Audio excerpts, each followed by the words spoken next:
There's a saying, it was said by Puccini's, one of Puccini's two librettis. They're GIACOSA and ILLICA.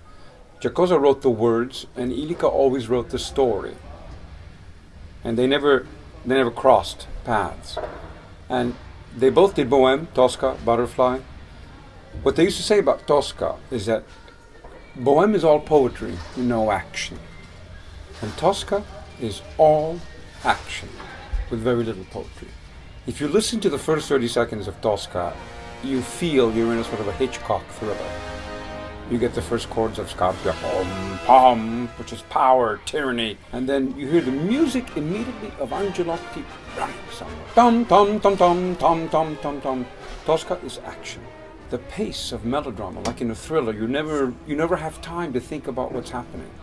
In a thriller, in a Hitchcock movie, it's always, what's happening? What's happening? Then there's another surprise, and something else happens which changes.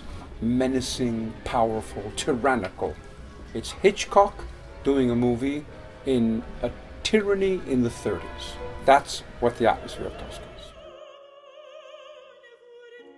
Tosca's a prima donna, she's Maria Callas, she's simple because she comes from the countryside and has very basic values. God, her work, her boyfriend. That's what she likes. In the aria, vissi d'arte, vissi d'amore. Mai ho fatto niente di male ad anima viva.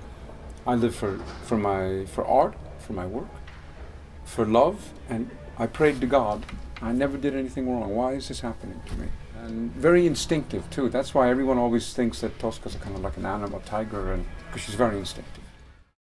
Puccini had this extraordinary talent. I mean, he was a great composer and a great musician, very inspired. The music is all very inspired. But he had this quality which very few composers have. When he wrote it and heard it in his mind, he saw what the action was. That's why all Puccini operas happen and people get immediately involved in the story and what they see. Puccini takes them and he never lets go. You know, this is a theater. People come here because they want to relate to what happens on stage, you know, according to their lives. Otherwise it means nothing. They're not going to the library. So they have to relate to what happens over there on stage. And that's what Puccini was good at. Sets in operas have to describe the atmosphere that the story tells and that the music tells. Because the music is very tyrannical and very relentless. I don't know, that's a difficult word in English, but it means that you never get a chance to do it. It keeps on going.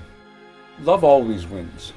No matter who lives, who dies, who gets killed, love always wins because nobody can beat it. In our ending, love is not only wins, but is triumphant in a way, because love is eternal, and love is beyond life. But power is not against love. Power is something which, you know, the wrong people can misuse. The reason we have tyrannies and the reason we have violence in the world is because people don't know how to use power. They use it for themselves instead of using it for others. But that's in our production.